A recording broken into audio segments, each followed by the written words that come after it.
गुरु प्यारी साध संगत जी, सभी को प्रेम भरी राधा स्वामी जी। सतगुरु की महिमा का वर्णन करना किसी भी मनुष्य के लिए संभव नहीं है। संसार में बहुत से रिश्ते हमें सुख देते हैं, बहुत से लोग हमारा साथ निभाते हैं, लेकिन जब जीवन के सबसे कठिन क्षण आते हैं, जब अपने भी साथ छोड़ देते हैं, जब चारों ओर अंधेरा ही अंधेरा दिखाई देता है, तब केवल पूर्ण सद्गुरु ही अपने बच्चों का हाथ पकड़कर उन्हें उस अंधेरे से बाहर निकालते हैं। उनकी कृपा का कोई मोल नहीं, उनकी दया की कोई सीमा नहीं और उनके प्रेम का कोई अंत नहीं। संगत जी, सद्गुरु कभी यह नहीं देखते कि उनके पास आने वाला इंसान अमीर है या गरीब, बड़ा है या छोटा। वे केवल अपने बच्चों का प्रेम और विश्वास देखते हैं। जिस दिन कोई इंसान सच्चे मन से उन्हें पुकारता है, उसी दिन से उसकी सहायता शुरू हो जाती है।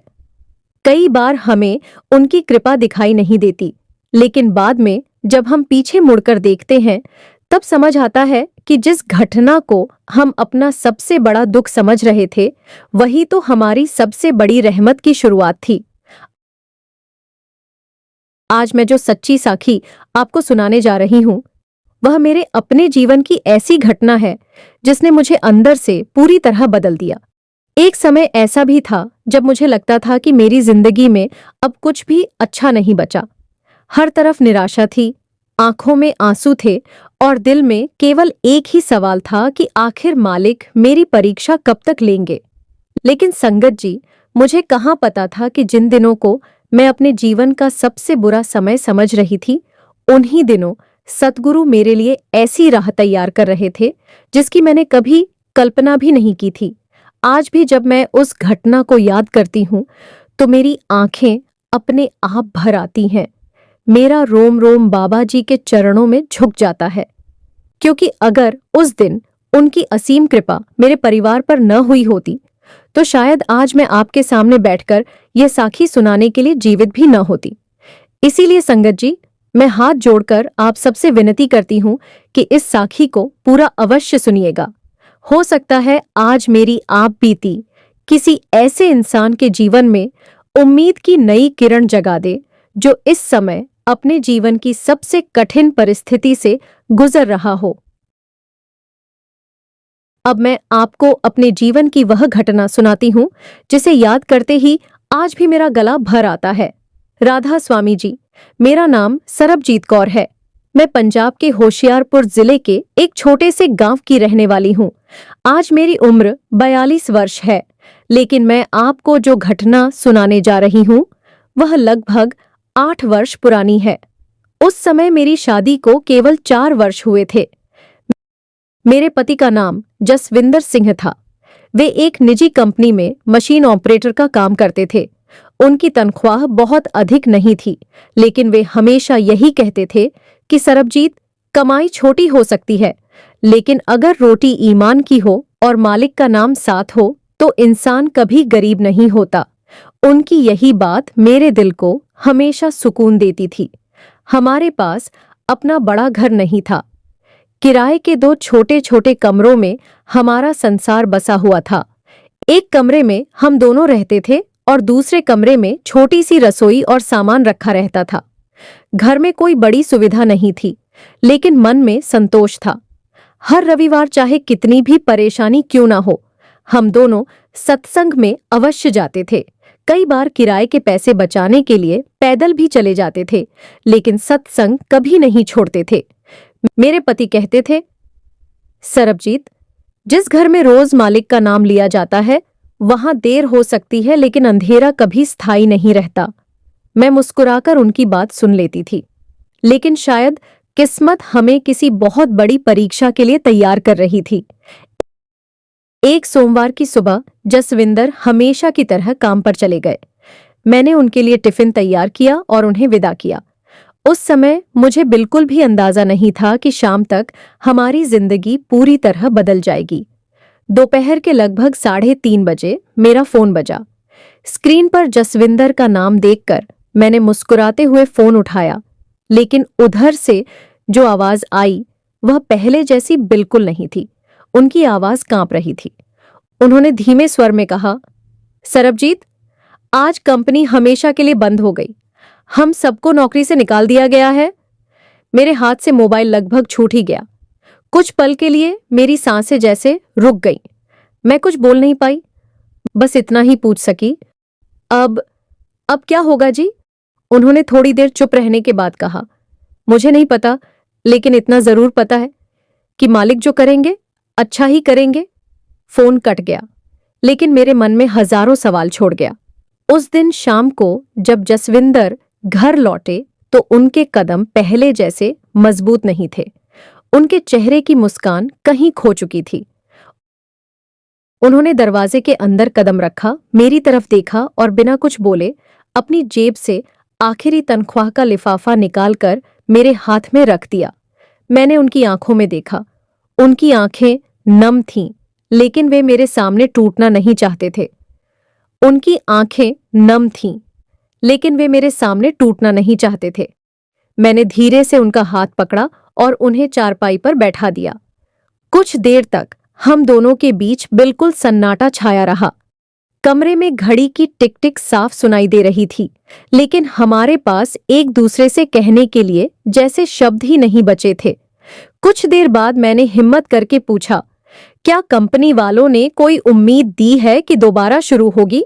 उन्होंने धीरे से सिर हिला दिया। नहीं, उन्होंने साफ कह दिया है कि अब यह फैक्ट्री हमेशा के लिए बंद हो रही है। ये सुनकर मेरे दिल में जैसे किसी ने पत्थर रख दिया। उस रात मैंने रसोई में जाकर खाना तो बनाया, लेकिन हम दोनों में से किसी का भी खाने का मन नहीं था। फिर भी मैंने जसविंदर को समझाकर 2-4 कौर खिलाए। वे मुझे देख रहे थे और शायद यही सोच रहे थे कि आने वाले दिनों में इस घर का चूल्हा कैसे जलेगा। रात को सोने से पहले उन्होंने हमेशा की तरह बाबा जी की तस्वीर के सामने हाथ जोड़े।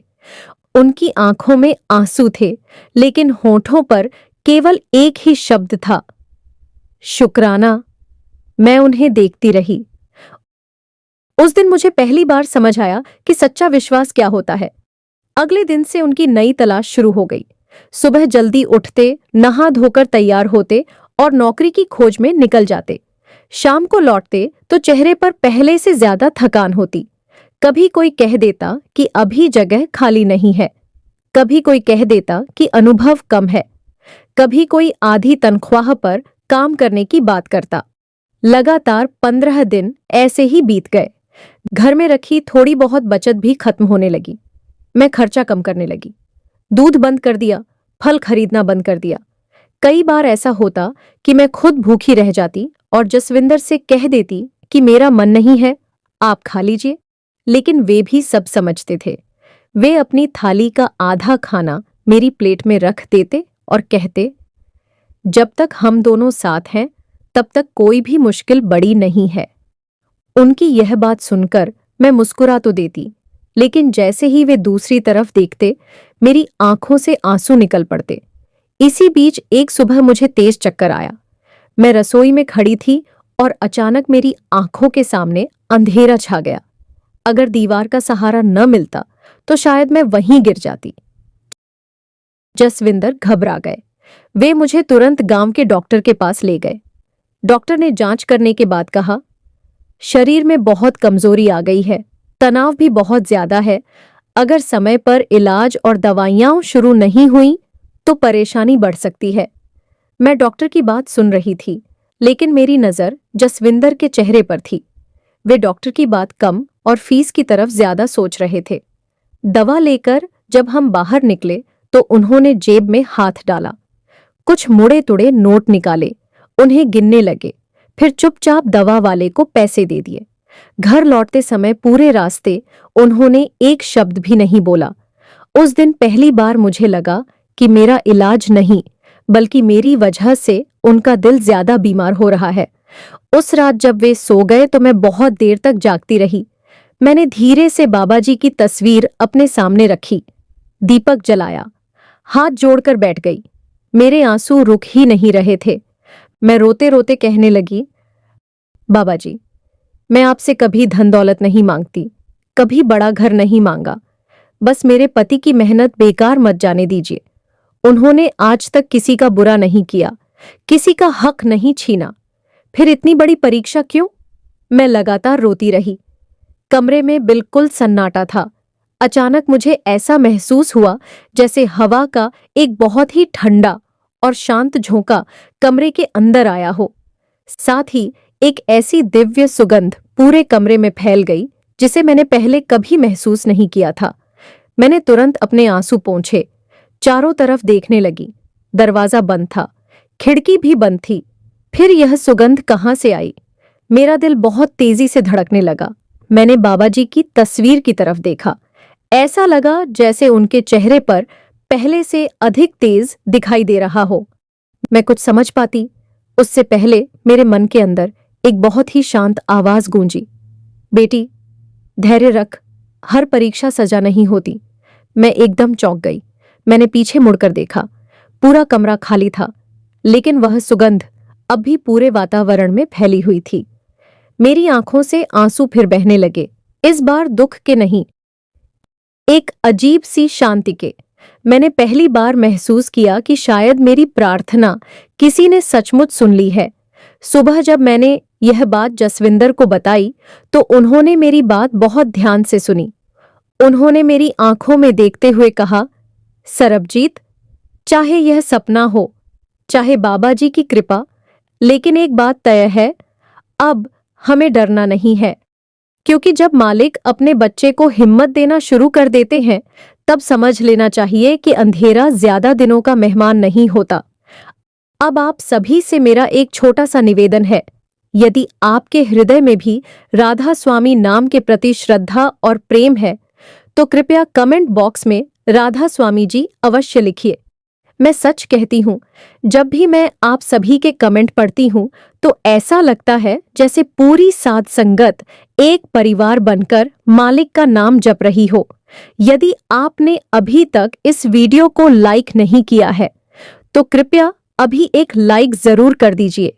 साथ ही हमारे चैनल को सब्सक्राइब करके बेल आइकॉन दबाइए और ऑल पर क्लिक करना बिल्कुल मत भूलिए, ताकि बाबाजी की ऐसी ही भावपूर्ण सच्ची साखियां सबसे पहले आप तक पहुंचती रहे।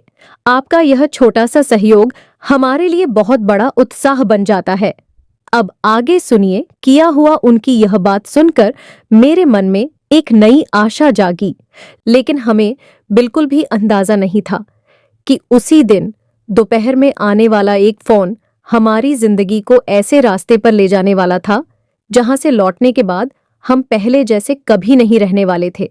लेकिन हमें बिल्कुल भी अंदाजा नहीं था कि उसी दिन दोपहर में आने वाला एक फोन हमारी जिंदगी को ऐसे रास्ते पर ले जाने वाला था जहां से लौटने के बाद हम पहले जैसे कभी नहीं रहने वाले थे।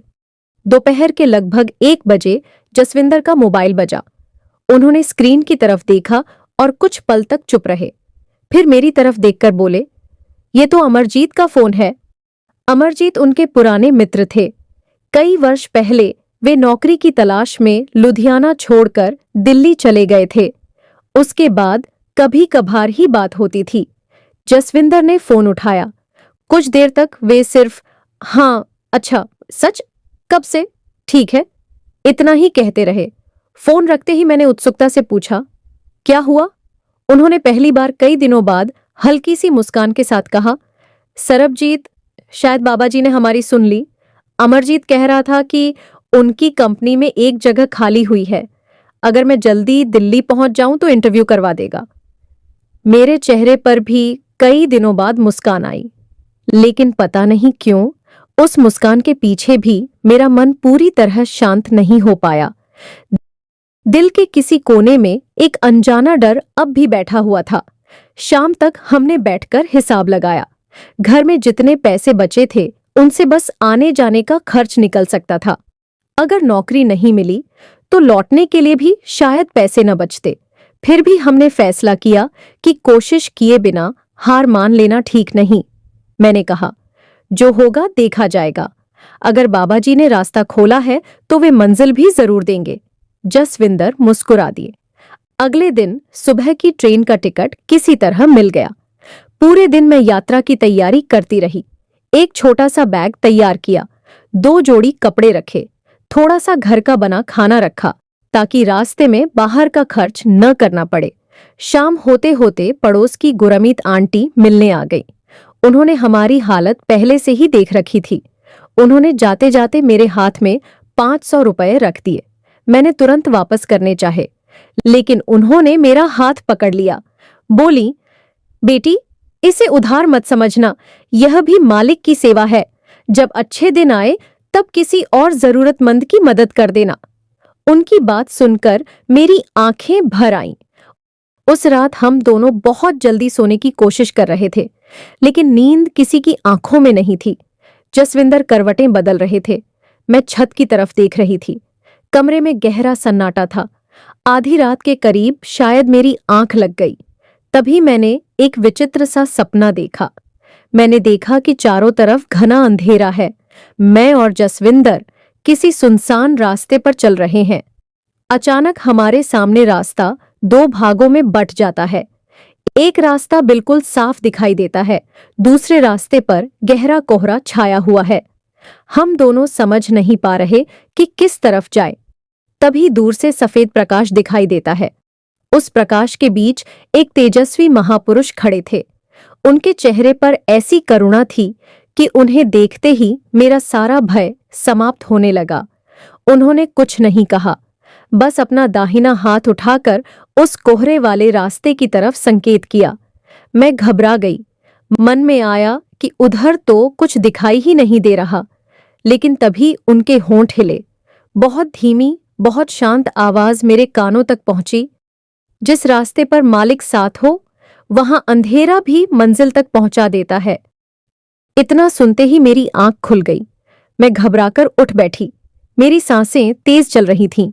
पूरा कमरा बिल्कुल शांत था, लेकिन फिर वही दिव्य सुगंध जो पिछली रात मैंने महसूस की थी, इस बार पहले से भी अधिक गहरी थी।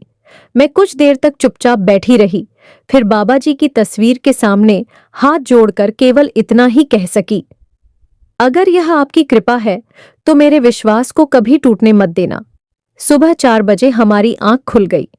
मैंने जल्दी जल्दी चाय बनाई, घर को प्रणाम किया, बाबा जी की तस्वीर के आगे माथा टेका। जसविंदर ने भी हाथ जोड़कर कहा, जो भी हो, आपकी रजा में ही हमारी रजा है। हम दोनों घर से निकल पड़े। गांव की गलियों में अभी अंधेरा था। दूर कहीं गुरुद्वारे से शब्द की मधुर आवाज आ रही थी। मेरे कदम स्टेशन की तरफ बढ़ रहे थे, लेकिन न जाने क्यों मेरा दिल बार बार पीछे मुड़कर अपने घर को देख रहा था।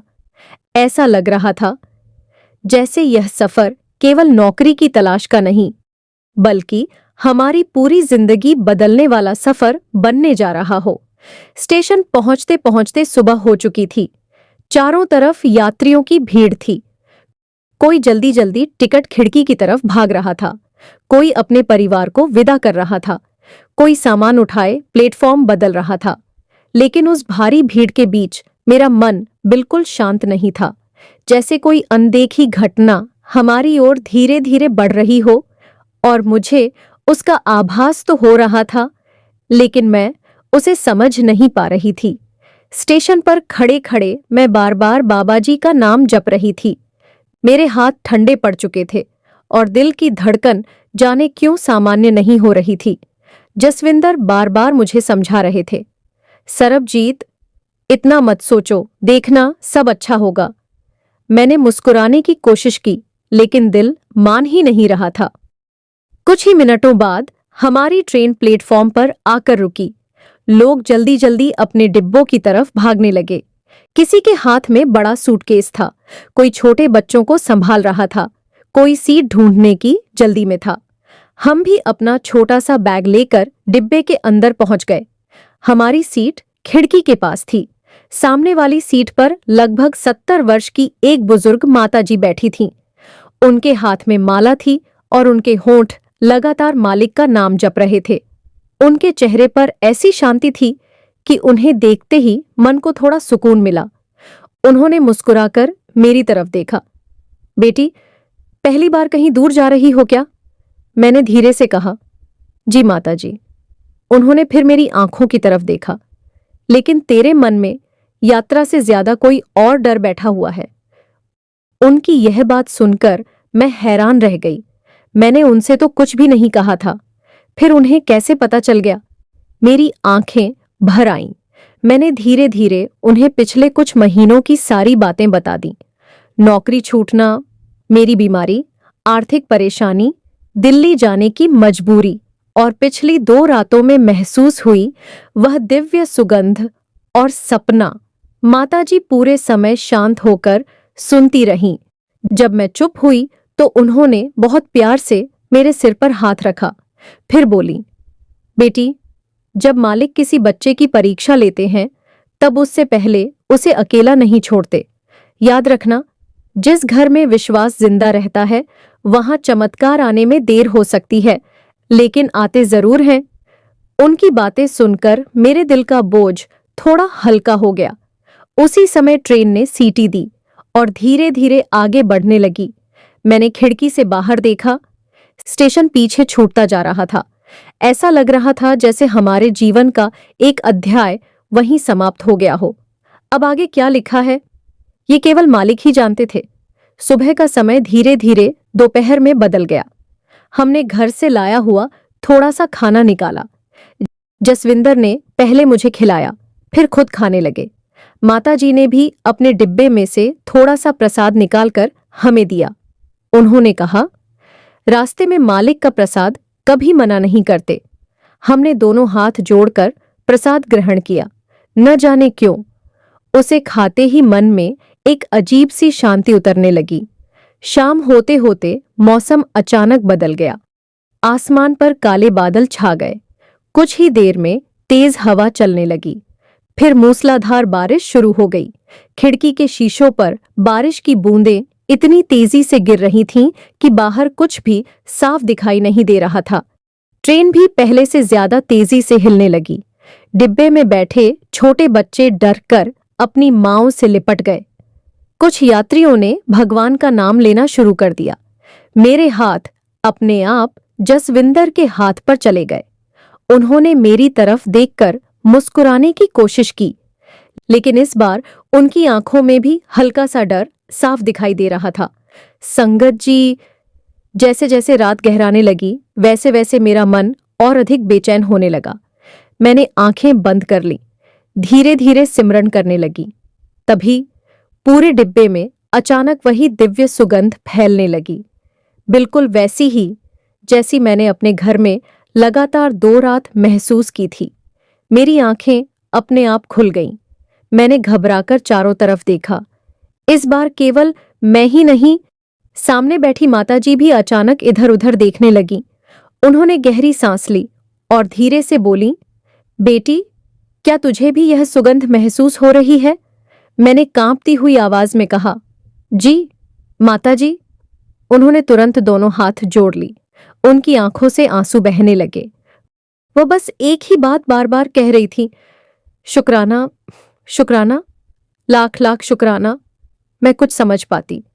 उससे पहले अचानक ट्रेन को इतना जोरदार झटका लगा कि पूरा डिब्बा हिल गया। ऊपर रखा सामान नीचे गिरने लगा।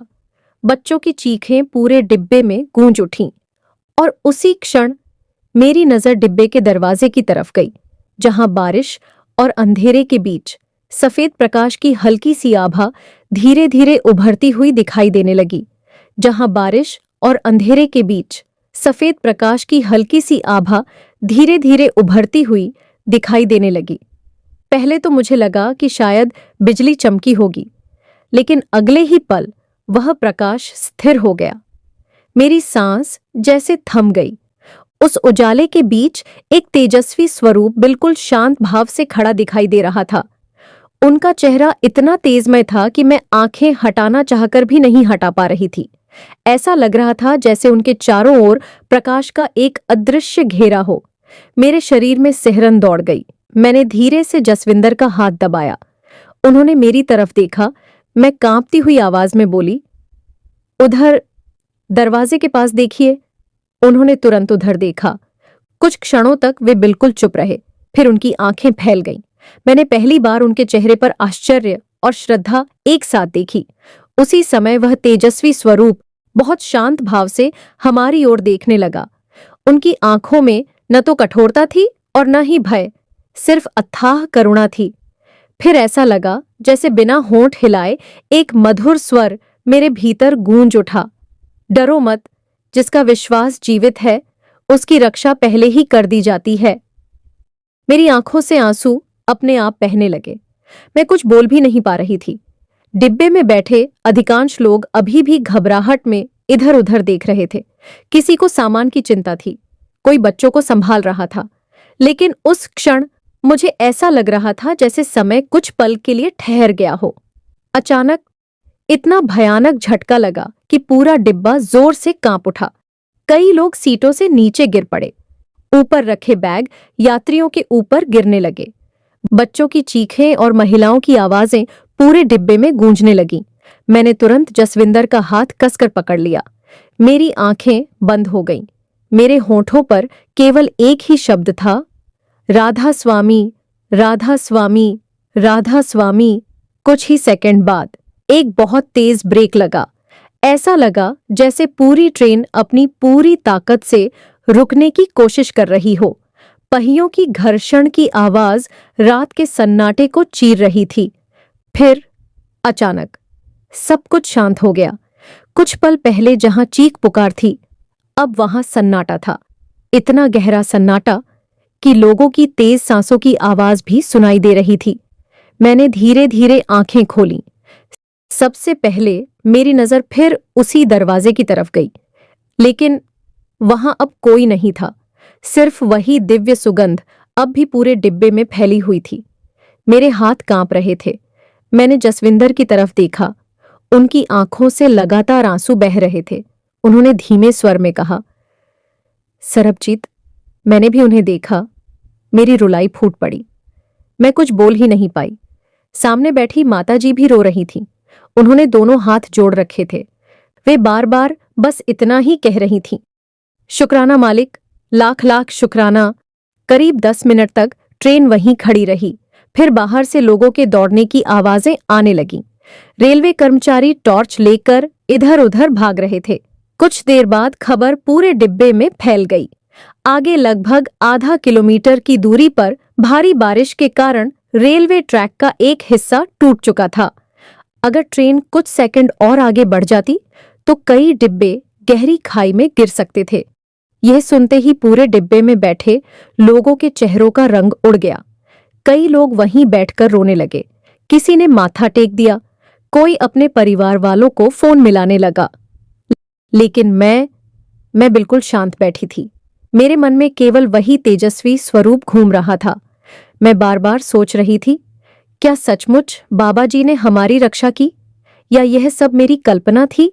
लेकिन तभी जसविंदर ने मेरा हाथ पकड़कर कहा, अगर यह कल्पना थी तो वही सुगंध मुझे कैसे महसूस हुई और वही प्रकाश मैंने भी कैसे देखा।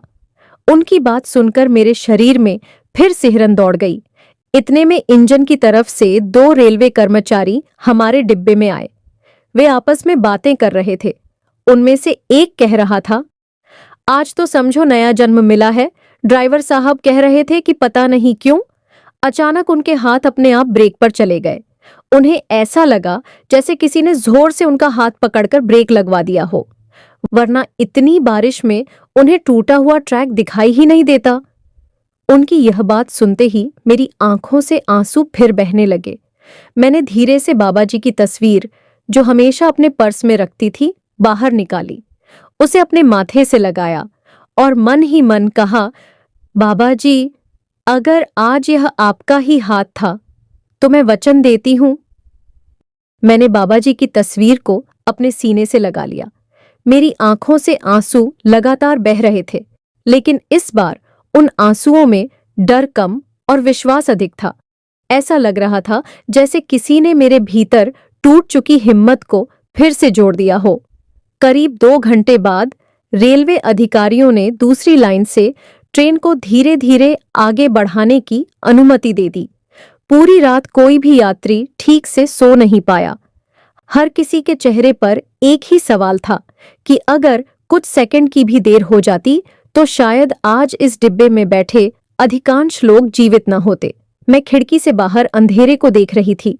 बारिश अब भी हो रही थी, लेकिन पहले जैसी तेज नहीं थी। मेरे मन में बार बार वही तेजस्वी स्वरूप घूम रहा था। मैं जितना उसे भूलने की कोशिश करती, उतना ही वह दृश्य मेरी आंखों के सामने स्पष्ट होता जाता। सुबह होने लगी। आसमान में हल्की लालिमा दिखाई देने लगी। जैसे ही सूरज की पहली किरण धरती पर पड़ी, मेरे मन का डर भी थोड़ा कम होने लगा। लगभग 9 बजे हमारी ट्रेन दिल्ली स्टेशन पहुंची। स्टेशन पर उतरते ही अमरजीत हमें लेने के लिए पहले से ही खड़े थे। उन्होंने जसविंदर को गले लगाया और मेरी तरफ देखकर बोले, भाभी जी, आप दोनों के चेहरे इतने उतरे हुए क्यों हैं? सब ठीक तो है? जसविंदर ने पूरी रात की घटना उन्हें विस्तार से बताई। अमरजीत कुछ क्षणों तक बिल्कुल चुप रहे। फिर उन्होंने गहरी सांस लेते हुए कहा, भाई, मालिक ने तुम्हें किसी कारण से बचाया है। जिन लोगों को ऊपर वाला नई जिम्मेदारी देना चाहता है, उन्हें पहले मजबूत भी बनाता है। उनकी यह बात मेरे दिल में उतर गई। हम उनके छोटे से घर पहुंचे। वहां उनकी पत्नी ने हमारा बहुत आदर सत्कार किया। उन्होंने कहा, आप लोग अपने घर जैसा ही समझिए। जब तक नौकरी नहीं लगती, कहीं जाने की जरूरत नहीं है। आज भी मुझे उनकी वह इंसानियत याद है। मुश्किल समय में जो हाथ थाम ले, वही वास्तव में अपना होता है। अगले दिन सुबह जसविंदर इंटरव्यू के लिए तैयार होकर निकल गए। मैं घर में अकेली बैठी बाबा जी का सिमरन कर रही थी। हर 5 मिनट बाद मेरी नजर दरवाजे पर चली जाती। समय जैसे रुक गया था। दोपहर के 12 बजे, फिर 1 बजे, फिर 2 बजे, लेकिन जसविंदर वापस नहीं आए। मेरी बेचैनी बढ़ती जा रही थी। करीब 3:30 बजे दरवाजा खुला। मैं दौड़कर बाहर गई। उनके चेहरे पर मुस्कान नहीं थी। मेरा दिल बैठ गया। मैंने घबराकर पूछा, क्या हुआ? उन्होंने धीरे से कहा, इंटरव्यू तो बहुत अच्छा हुआ, लेकिन अंतिम समय पर कंपनी ने भर्ती रोक दी। उन्होंने कहा कि फिलहाल किसी को नियुक्त नहीं किया जाएगा। ये सुनते ही मुझे ऐसा लगा जैसे किसी ने फिर से पैरों तले जमीन खींच ली हो। कल तक जो उम्मीद जागी थी, वह एक ही पल में बिखर गई। उस रात हम दोनों बहुत देर तक छत पर बैठे रहे। दिल्ली का आसमान तारों से भरा था, लेकिन हमारे मन में फिर वही अंधेरा लौट आया था। मैंने धीरे से कहा, क्या हमारी परीक्षा अभी खत्म नहीं हुई? जसविंदर ने मेरी तरफ देखा और बोले, अगर बाबा जी ने हमें मौत के मुंह से निकाला है, तो वे हमें भूखा मरने के लिए नहीं छोड़ेंगे। शायद अभी भी हमें कुछ समझना बाकी है। मैं उनकी बात सुन रही थी, लेकिन मन पूरी तरह शांत नहीं हो पा रहा था। अगली सुबह अमरजीत ऑफिस चले गए। मैं उनकी पत्नी के साथ रसोई में काम कर रही थी। तभी बाहर गली से किसी बुजुर्ग की आवाज आई, बेटी, कोई 1 गिलास पानी पिला देगा? मैंने खिड़की से बाहर देखा। करीब 80 वर्ष के एक बुजुर्ग लाठी के सहारे खड़े थे। उनके कपड़े भीग चुके थे। चेहरा थकान से भरा हुआ था। मैं तुरंत बाहर गई, उन्हें बरामदे में बैठाया। ठंडा पानी देने लगी तो उन्होंने मुस्कुराकर कहा, अगर हो सके तो थोड़ा गुनगुना पानी दे दो बेटी, गला बहुत दर्द कर रहा है। मैं तुरंत अंदर गई, गर्म पानी बनाया। फिर सोचा कि शायद उन्हें भूख भी लगी होगी। मैंने बिना किसी से पूछे रसोई में रखी 2 रोटियां, थोड़ी दाल और सब्जी एक थाली में रख दी। जब मैं खाना लेकर बाहर पहुंची तो बुजुर्ग की आंखों में आंसू आ गए। उन्होंने दोनों हाथ जोड़ लिए, बोले, बेटी, आज सुबह से किसी ने बैठाकर पानी तक नहीं पूछा, तूने भोजन भी खिला दिया। मैंने मुस्कुराकर कहा, बाबा जी ने हमें हमेशा यही सिखाया है कि जहां तक हो सके किसी की सेवा करनी चाहिए। उन्होंने पहला कौर खाने से पहले आंखें बंद की, फिर मेरी तरफ देखकर बोले, जिस घर की रसोई से भूखा इंसान तृप्त होकर उठे, उस घर का चूल्हा मालिक कभी ठंडा नहीं होने देता। उनके शब्द सुनकर न जाने क्यों मेरे पूरे शरीर में फिर वही सिहरन दौड़ गई। मैं कुछ और पूछती, उससे पहले ही गली के बाहर अचानक एक कार आकर रुकी और उसमें से उतरने वाले व्यक्ति को देखकर जसविंदर के चेहरे के भाव एक पल में पूरी तरह बदल गए। अब जीवन का हर सुख दुख आपकी रजा मानकर स्वीकार करूंगी। इतना कहते ही मेरे दिल के भीतर फिर वही शांति उतरने लगी, लेकिन मुझे बिल्कुल भी अंदाजा नहीं था कि यह तो केवल हमारी परीक्षा का पहला पड़ाव था।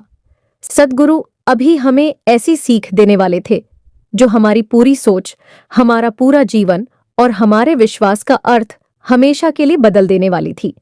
गली के बाहर अचानक एक कार आकर रुकी और उसमें से उतरने वाले व्यक्ति को देखकर जसविंदर के चेहरे के भाव एक पल में पूरी तरह बदल गए। मैंने भी उनकी तरफ देखा। वह व्यक्ति कोई और नहीं बल्कि वही अमरजीत के पुराने जानकार थे, जिनका नाम जसविंदर ने मुझे कई बार बताया था। जसविंदर तुरंत उठकर उनके पास गए। उन्होंने हाथ जोड़कर उनका स्वागत किया। वह व्यक्ति मुस्कुराते हुए बोले, जसविंदर, मुझे तुम्हारे बारे में अमरजीत से पता चला। मुझे यह भी पता चला कि तुम्हारी नौकरी चली गई है। जसविंदर थोड़ा संकोच में आ गए। उन्होंने कहा, हाँ जी, कोशिश तो कर रहा हूं, लेकिन अभी तक मालिक की यही रजा है। वह व्यक्ति कुछ पल तक उन्हें देखते रहे, फिर बोले, कल तुम जिस कंपनी में इंटरव्यू देने गए थे, वहां भर्ती क्यों रुकी थी, पता है? जसविंदर ने हैरानी से उनकी तरफ देखा। नहीं जी, उन्होंने कहा, क्योंकि कंपनी का मालिक अचानक बीमार हो गया था और सारे फैसले रोक दिए गए थे। लेकिन आज सुबह उन्होंने दोबारा भर्ती शुरू करने का फैसला किया है। यह सुनकर हम दोनों एक दूसरे की तरफ देखने लगे। मेरे शरीर में जैसे एक बिजली सी दौड़ गई। वह व्यक्ति आगे बोले, और सबसे हैरानी की बात यह है कि जब मैंने तुम्हारा नाम सुना तो मुझे लगा कि इस आदमी से जरूर मिलना चाहिए, क्योंकि तुम्हारे पुराने अनुभव और ईमानदारी के बारे में मुझे बहुत अच्छी बातें पता चली हैं। जसविंदर की आंखें भर आईं। उन्होंने धीरे से कहा, लेकिन मैंने तो सोचा था कि अब शायद यह मौका भी चला गया। वह व्यक्ति मुस्कुराए। बेटा, इंसान सोचता कुछ है और मालिक की योजना कुछ और होती है। कई बार जो दरवाजा हमारे लिए बंद होता है, वही हमें उस दरवाजे तक ले जाता है जहां हमारी असली मंजिल होती है। उनकी यह बात सुनकर मेरी आंखें नम हो गईं। मुझे तुरंत वह सपना याद आ गया जिसमें बाबा जी ने कहा था, जिस रास्ते पर मालिक साथ हो वहां अंधेरा भी मंजिल तक पहुंचा देता है। मुझे समझ आ गया कि वह रास्ता भले ही कठिन था, लेकिन हर कदम पर कोई न कोई सहारा पहले से मौजूद था। अगले दिन जसविंदर फिर से इंटरव्यू देने गए। इस बार उनके चेहरे पर डर नहीं था। वह केवल एक बात कह रहे थे, अब कोशिश मेरी होगी, बाकी मालिक की मर्जी। शाम को जब वह वापस आए तो उनके चेहरे की चमक देखकर ही मुझे सब समझ आ गया। मैं कुछ पूछती उससे पहले ही उन्होंने मुस्कुराकर कहा, सरबजीत, नौकरी मिल गई। मेरी आंखों से आंसू बह निकले। मैंने तुरंत बाबा जी की तस्वीर उठाई और माथे से लगा ली। वह पल शब्दों में बताना मेरे लिए आज भी मुश्किल है। कुछ दिन पहले तक जिस घर में चिंता थी, जहां हर खर्च सोच समझकर करना पड़ता था, जहां भविष्य अंधकार जैसा दिखाई देता था, उसी घर में आज फिर से उम्मीद का दीपक जल चुका था। लेकिन संगत जी, उस समय मुझे एक बहुत बड़ी बात समझ आई। कई बार हम मालिक से केवल अपनी परेशानी खत्म करने की प्रार्थना करते हैं, लेकिन मालिक केवल परेशानी खत्म नहीं करते, वह हमें उस परेशानी से कुछ सिखाकर निकालते हैं। अगर मेरी नौकरी तुरंत लग जाती तो शायद मुझे वह विश्वास, वह धैर्य और वह अनुभव कभी नहीं मिलता जो उन दिनों में मिला। उस घटना के बाद हमारे जीवन में बहुत बदलाव आया। जसविंदर ने नौकरी शुरू कर दी। धीरे धीरे हमारी आर्थिक स्थिति भी सुधरने लगी। लेकिन अब हमारे जीवन में सबसे बड़ा बदलाव यह आया कि हमने सुख में भी वही शुक्राना करना शुरू कर दिया जो दुख में किया था। पहले हम सोचते थे कि जब परेशानी खत्म होगी तब खुश होंगे, लेकिन अब समझ आ गया था कि असली खुशी परिस्थितियों में नहीं, बल्कि मालिक पर भरोसे में होती है। कुछ महीने बाद हम दोनों सत्संग गए। जब बाबा जी की तस्वीर के सामने बैठे तो मेरी आंखों से आंसू निकल आए। मैं मन ही मन कह रही थी, बाबा जी, उस समय मुझे लगता था कि आप मेरी सुन नहीं रहे, लेकिन आज समझ आया कि आप हर पल मेरे साथ थे। जब मैं रो रही थी तब भी आप साथ थे। जब ट्रेन में डर लग रहा था तब भी आपका हाथ हमारे ऊपर था। जब नौकरी का रास्ता बंद हुआ तब भी आप नई राह बना रहे थे। संगत जी, आज इतने सालों बाद भी जब मैं उस घटना को याद करती हूँ तो मेरा विश्वास और मजबूत हो जाता है। मैंने अपने जीवन से यही सीखा है कि सद्गुरु की कृपा हमेशा हमारे साथ रहती है। कभी कभी वह हमें तुरंत हमारी इच्छा के अनुसार चीजें नहीं देते, क्योंकि उन्हें पता होता है कि हमारे लिए सही समय क्या है। हमारा काम केवल विश्वास रखना है, सिमरन करते रहना है, सेवा करते रहना है और हर परिस्थिति में शुक्राना करना है, क्योंकि जिस इंसान का हाथ सद्गुरु पकड़ लेते हैं उसे दुनिया की कोई भी मुश्किल अकेला नहीं छोड़ सकती। संगत जी, अगर आपको मेरी यह सच्ची साखी सुनकर अपने जीवन में भी सद्गुरु की कृपा का एहसास हुआ हो, अगर आपको लगा हो कि मुश्किल समय में भी विश्वास नहीं छोड़ना चाहिए, तो कृपया इस वीडियो को लाइक जरूर करें और कमेंट में प्रेम से राधा स्वामी जी जरूर लिखें। आप कहाँ से यह साखी सुन रहे हैं? अपना शहर या गांव भी कमेंट में जरूर बताइए, क्योंकि यह देखकर बहुत खुशी होती है कि मालिक का संदेश और संगत का प्रेम कितनी दूर दूर तक पहुंच रहा है। अगर आप हमारे चैनल पर पहली बार आए हैं तो चैनल को सब्सक्राइब जरूर कर लें और बेल आइकॉन दबाकर ऑल पर क्लिक करना न भूलें, ताकि ऐसी ही भावपूर्ण सच्ची साखियां आगे भी आप तक पहुंचती रहे। अंत में मैं बस इतना ही कहना चाहूंगी, जीवन में चाहे कितनी भी कठिन परिस्थिति क्यों न आए, कभी यह मत सोचिए कि मालिक ने आपको अकेला छोड़ दिया है। हो सकता है आज रास्ता बंद दिखाई दे रहा हो, लेकिन वही मालिक किसी नए रास्ते की तैयारी कर रहे होते हैं। बस विश्वास बनाए रखिए, सिमरन करते रहिए, सेवा करते रहिए और हर हाल में शुक्राना करते रहिए। राधा स्वामी जी।